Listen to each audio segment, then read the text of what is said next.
Hello and welcome to The Essential Reads. My name is Isaac and my goal is to bring to you a bunch of classic audiobooks in an easy and accessible way. We are continuing with Sense and Sensibility by Jane Austen, and this is chapter 31. From a night of more sleep than she had expected, Marianne awoke the next morning to the same consciousness of misery in which she had closed her eyes. Elanor encouraged her as much as possible to talk of what she felt, and before breakfast was ready, they had gone through the subject again and again, with the same steady conviction and affectionate counsel on Eleanor's side, the same impetuous feelings and varying opinions on Marianne's as before. Sometimes she could believe Willoughby to be as unfortunate and as innocent as herself, and at others lost every consolation in the impossibility of acquitting him. At one moment she was absolutely indifferent to the observations of all the world, at another she would seclude herself from it forever, and at a third could resist it with energy. In one thing, however, she was uniform. When it came to the point, in avoiding, where it was possible, the presence of Mrs. Jennings, and in a determined silence when obliged to endure it.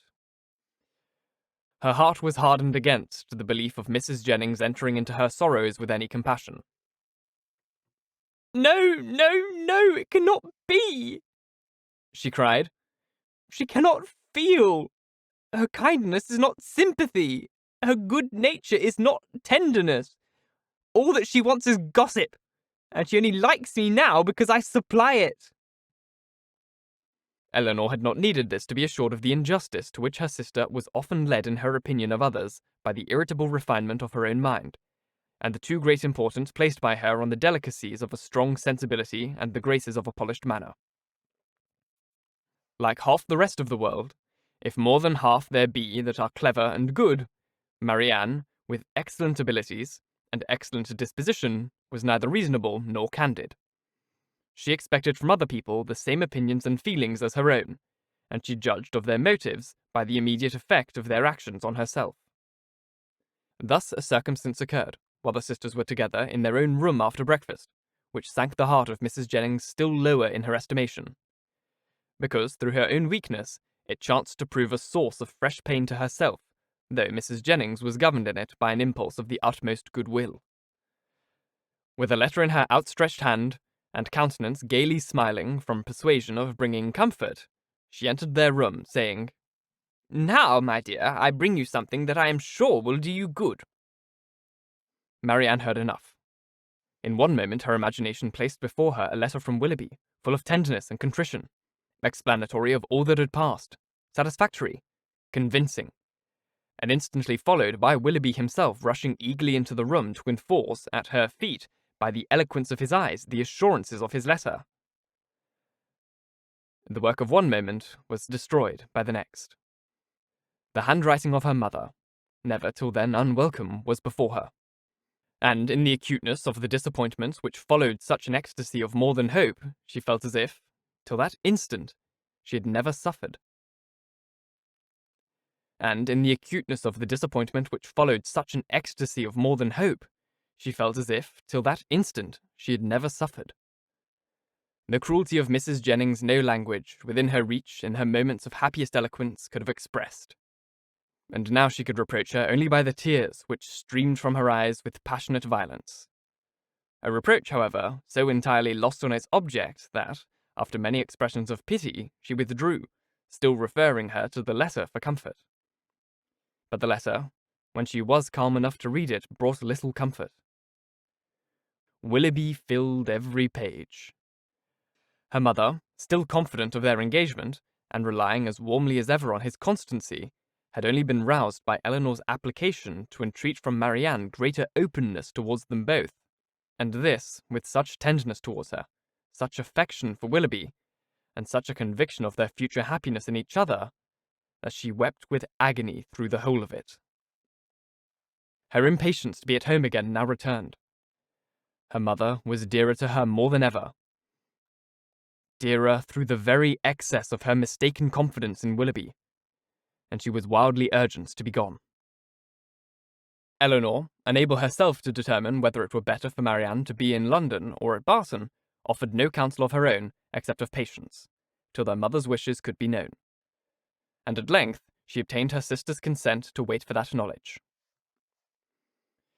Mrs. Jennings left them earlier than usual, for she could not be easy till the Middletons and the Palmers were able to grieve as much as herself, and positively refusing Eleanor's offered attendance, went out alone for the rest of the morning.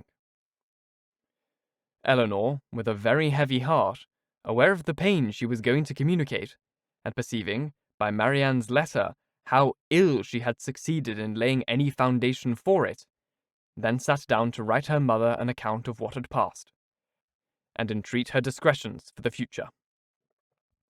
Marianne, who came into the drawing-room on Mrs. Jennings going away, remained fixed at the table where Elanor wrote, watching the advancement of her pen, grieving over her for the hardship of such a task, and grieving still more fondly over its effect on her mother. In this manner they had continued about a quarter of an hour, when Marianne, whose nerves could not then bear any sudden noise, was suddenly startled by a rap at the door. "Who can this be?" cried Elanor.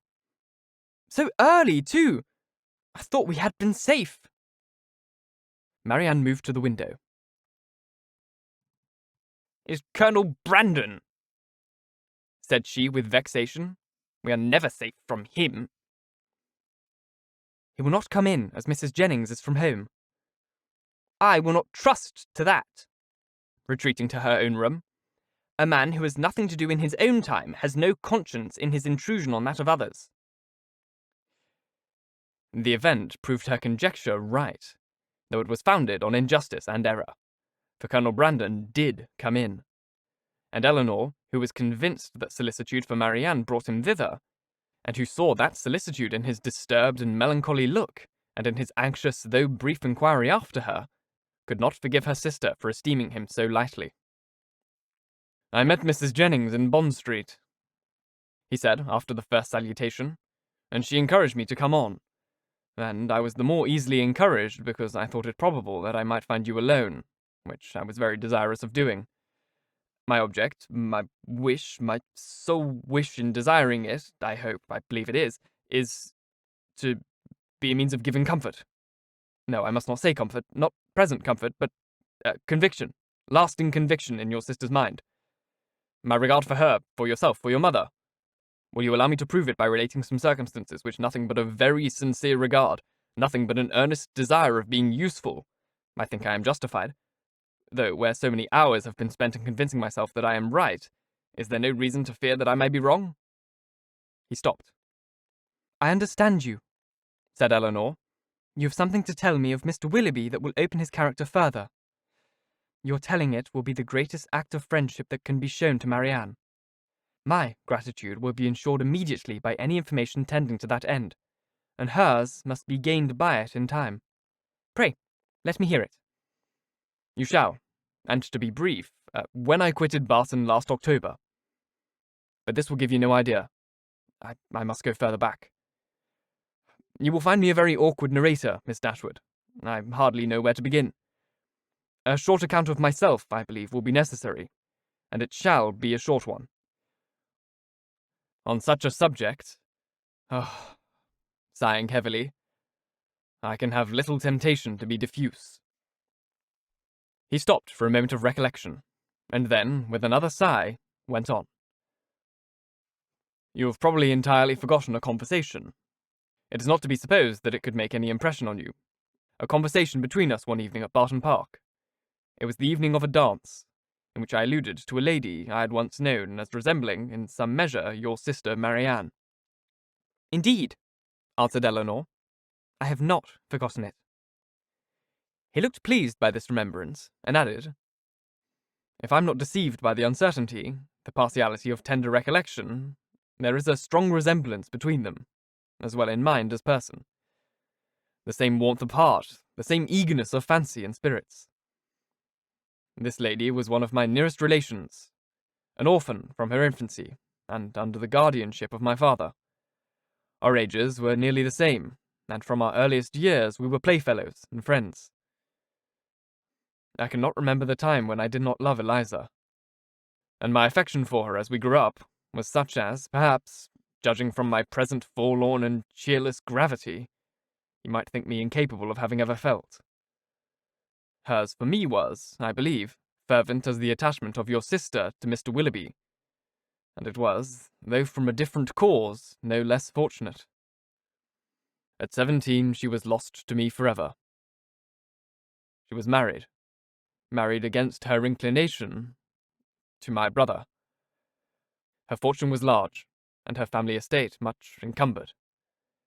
And this, I fear, is all that can be said for the conduct of one who was at once her uncle and guardian. My brother did not deserve her, not even love her. I had hoped that her regard for me would support her under any difficulty, and for some time it did. But at last the misery of her situation, for she experienced great unkindness, overcame all her resolution. And though she had promised me that nothing— oh, how blindly I relate! I have never told you how this was brought on. We were within a few hours of eloping together for Scotland. The treachery, or the folly of my cousin's maid betrayed us. I was banished to the house of a relation far distant, and she was allowed no liberty, no society, no amusement, till my father's point was gained. I had depended on her fortitude too far, and the blow was a severe one. But had her marriage been happy, so young as I was then, a few months must have reconciled me to it. But had her marriage been happy, so young as I then was, a few months must have reconciled me to it, or at least I should not have to now lament it. This, however, was not the case.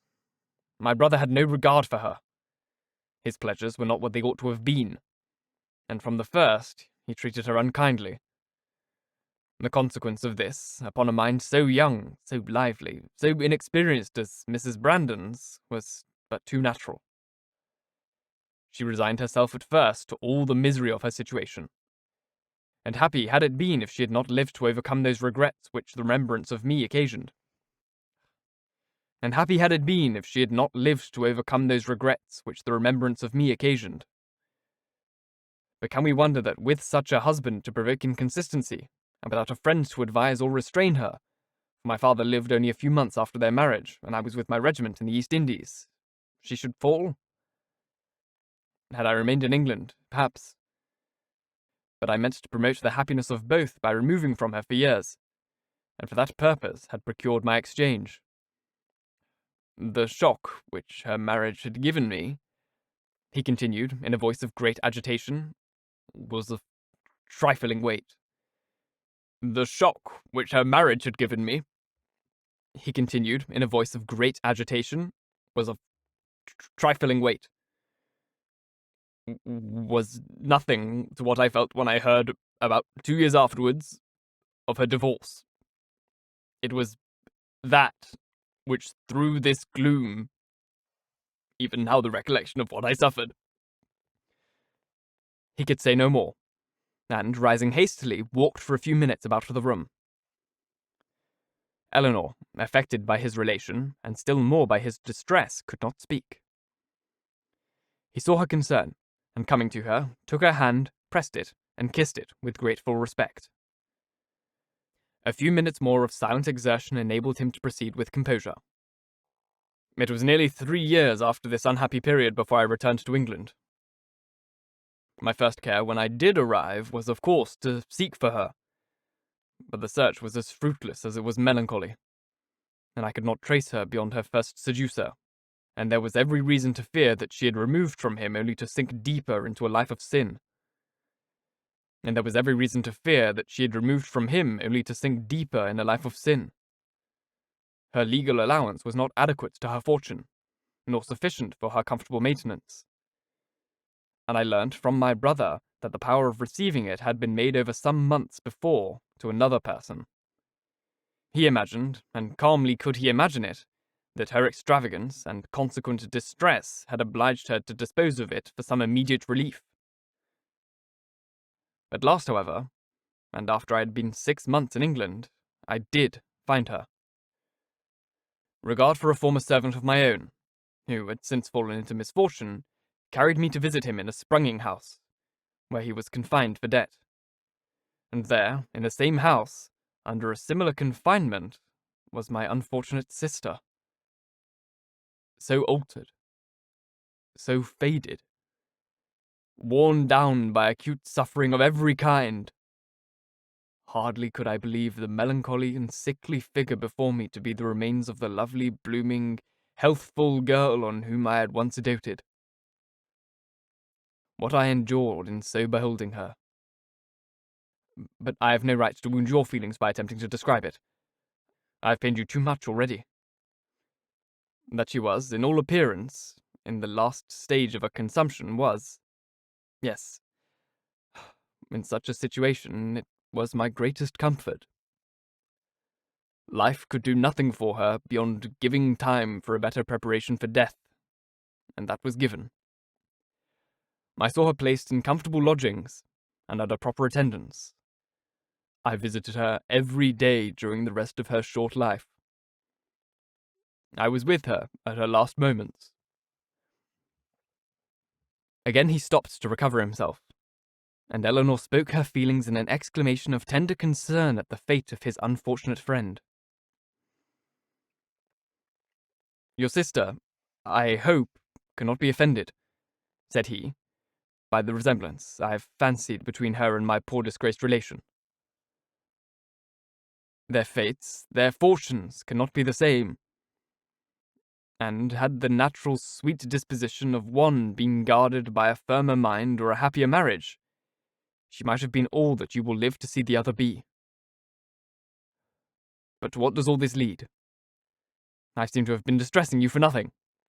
Ah, Miss Dashwood, a subject such as this, untouched for 14 years, it is dangerous to handle it at all. I will be more collected, more concise.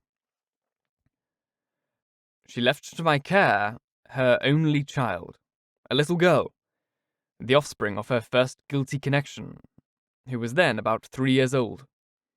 She loved the child, and had always kept it with her. It was a valued, a precious trust to me, and gladly would I have discharged it in the strictest sense by watching over her education myself, had the nature of our situations allowed it. But I had no family, no home, and my little Eliza was, therefore, placed at school. I saw her whenever I could, and after the death of my brother, which happened about 5 years ago, and which left me to the possession of the family property, she frequently visited me at Delaford.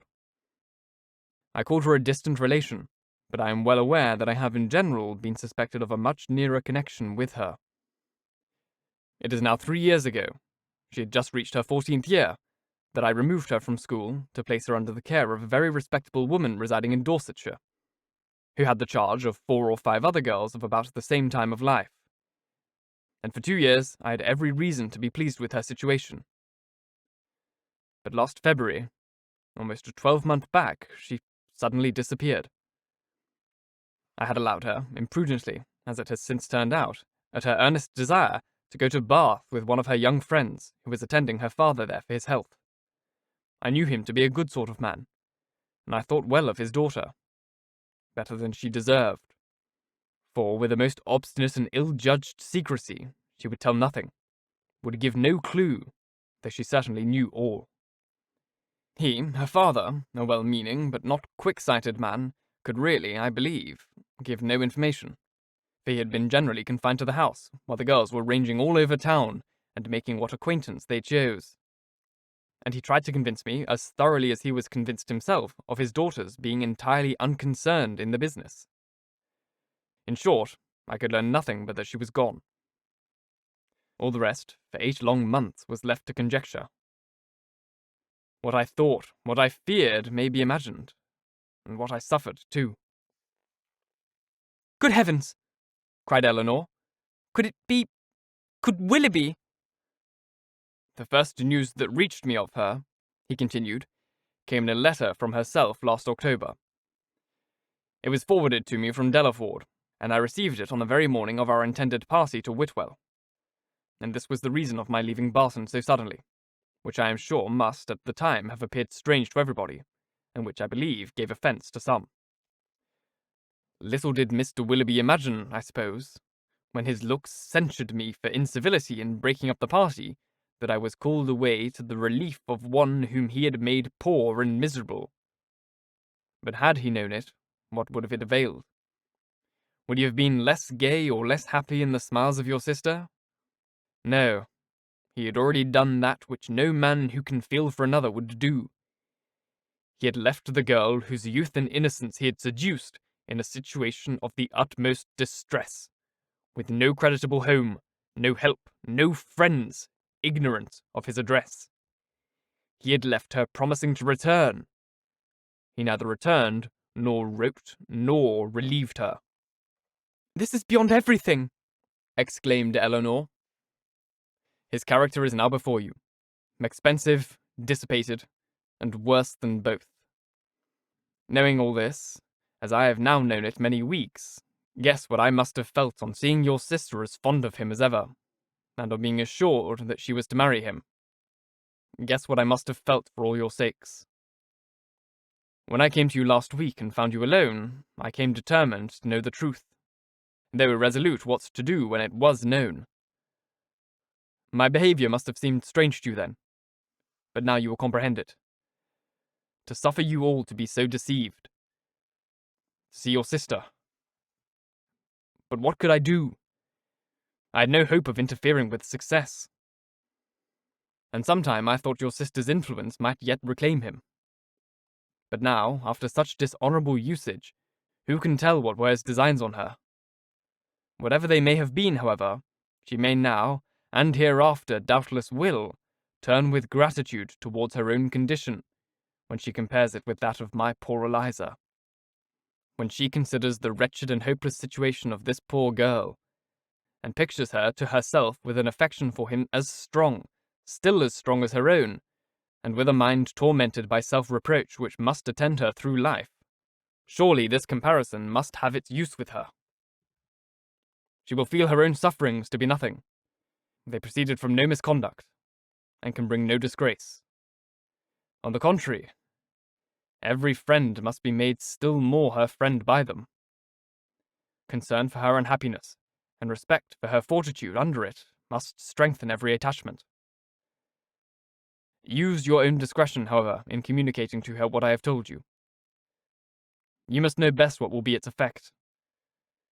But had I not seriously, and from my heart, believed it might be of service, might lessen her regrets, I would not have suffered myself to trouble you with this account of my family's afflictions. Were the recital, which may seem to have been intended to raise myself at the expense of others.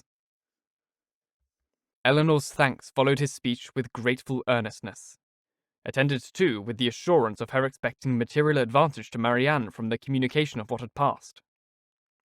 "I have been more pained," said she, "by her endeavours to acquit him than by all the rest, for it irritates her mind more than the most perfect convictions of his unworthiness can do.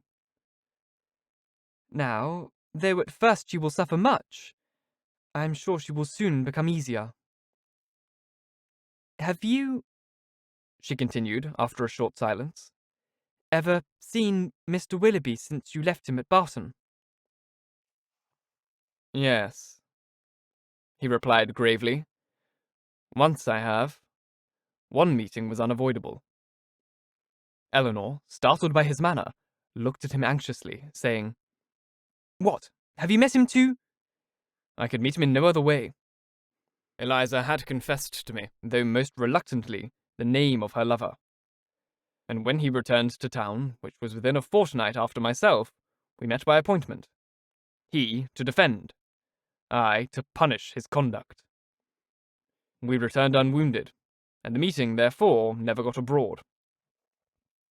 Elanor sighed over the fancied necessity of this, but to a man and a soldier she presumed not to censure it. "Such," said Colonel Brandon after a pause, "has been the unhappy resemblance between the fate of a mother and daughter, and so imperfectly have I discharged my trust." "Is she still in town?" "No. As soon as she recovered from her lying in, for I found her near her delivery, I removed her and her child into the country, and there she remains."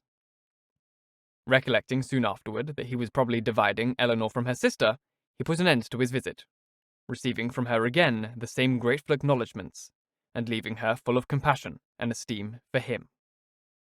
Thank you so very much for listening. If you enjoyed, please like, comment, share, all that jazz. And if you really enjoyed, do subscribe because there is more to come. If you're listening on podcast, please leave a review as it helps get this in front of as many people as possible, and reading your reviews really, really makes my day. If you want to support the show further, there is a Ko-fi link which is just here on screen, or you can find the link to that in the description box. It's just a direct way to support the show, to donate towards the show. You can also do a donation directly here on YouTube if you're watching there. And it's just, yeah, it means the world to me when you guys do that. Thank you so very much to everyone who has donated. My God, what a chapter. Willoughby becoming an even bigger D-bag. My God. But yeah, let's find out how much more of a D-bag he becomes, or turns out to be. Once again, thank you so very much for listening, and until next time, bye-bye.